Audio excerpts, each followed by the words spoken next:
That sun is so bright. Hey, so I'm at the lake. I'm actually on my way home.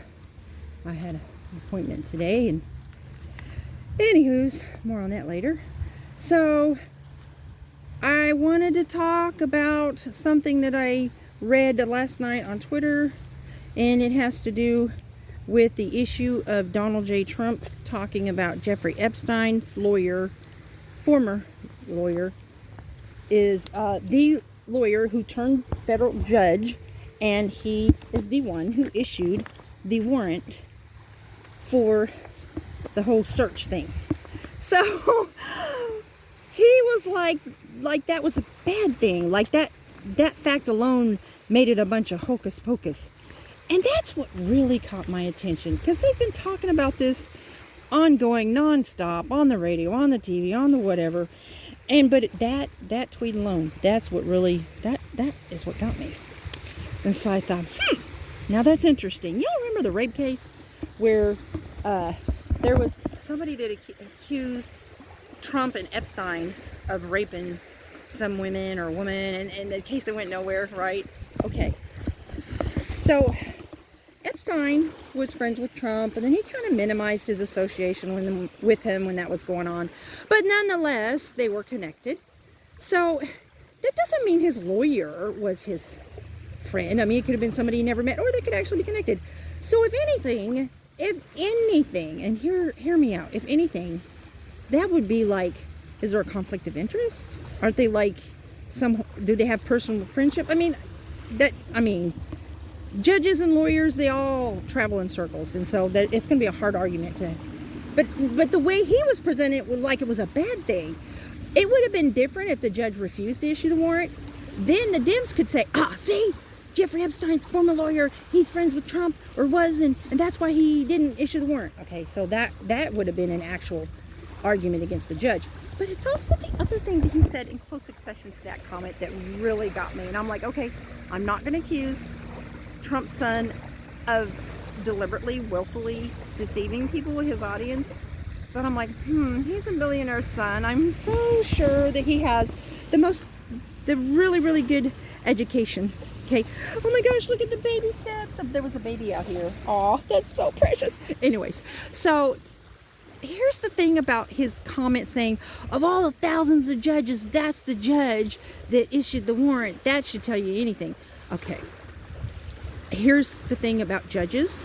This is what I have an expectation that the average citizen would know how the federal courts work.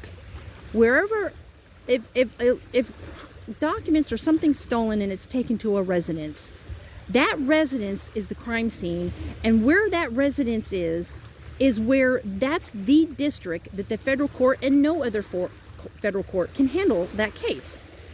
Now, circuit courts handle states over districts, and district courts handle cases that are federal issues in counties. And so that federal court only has a handful of judges, maybe 10, I don't know, depending on how big it is. But to make an exaggerated comment like, oh, the thousands of judges, that was that judge. So I have a problem with that. I'm going to give him the benefit of the doubt that he really didn't know how the federal court system worked. Okay, I will give him the benefit of the doubt. But just so everybody knows, okay, and if you've seen my other video, I'm not for or against. My issue, as I've already said, is the missing statutes. So here's my thing. Since he brought up a conspiracy, here's my alleged conspiracy. If there's going to be any conspiracy, will you please hear and I'm not saying that there's actually conspiracy. I'm sort of being serious, sort of being facetious. I'm just saying, if there's an actual conspiracy, I'm going to set my phone down somewhere. Here is how the conspiracy would be. Really? Imagine this. What if that judge happens to be friends with Trump? Have you ever seen Charlie Wilson's War, the movie? And look, how can they blame people for thinking about conspiracy theories when the freaking Hollywood put out a movie like Charlie Wilson's War, where basically there were people that were allies, pretending to be enemies just for political reasons in the media, and actually they were not enemies, they were not rivals, they were like hand in hand. And that happens. That's like behind the scenes politics. So just imagine, just go with me, just imagine that somebody leaked the Democrats were planning to go after Trump and like try to impeach him from ever trying to run again. Some of his, don't forget who he put over certain agencies. I'm just saying, I'm not accusing, I'm just saying, if we want to talk, if we want to just throw conspiracy theories out there, let's throw this one out there. And how about I just make a funny little prediction and we'll see if it comes true. And if it does come true, you come back to this video and say, wow, girl, you know. So here it is. What if that judge is Trump's friend and they're just making this big old show, right? And they're gonna get the top agencies of the country that can handle this situation and be the ones to press charges, and the Dems are going, they're like salivating and drooling, right? And then they just clear the path. They say, well, there's no statute. There's no statute that he actually clearly defined, and they'll say, oh, what he did was really, we don't like it, we think it was wrong, we need to pass a law to try to prevent that kind of thing, but technically he didn't do anything legally wrong. And then they just cleared the path for him to run again.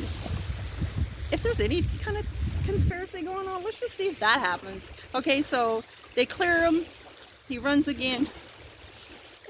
And then who do you think is going to get blamed for being the snitch? His opponent. So, yeah, let's just see if that happens. And if it happens, remember this video. So if you think, just comment below. If you've had those thoughts, and if you've had other thoughts, if they're nice, comment them, okay? But be civil, everybody. Thank you.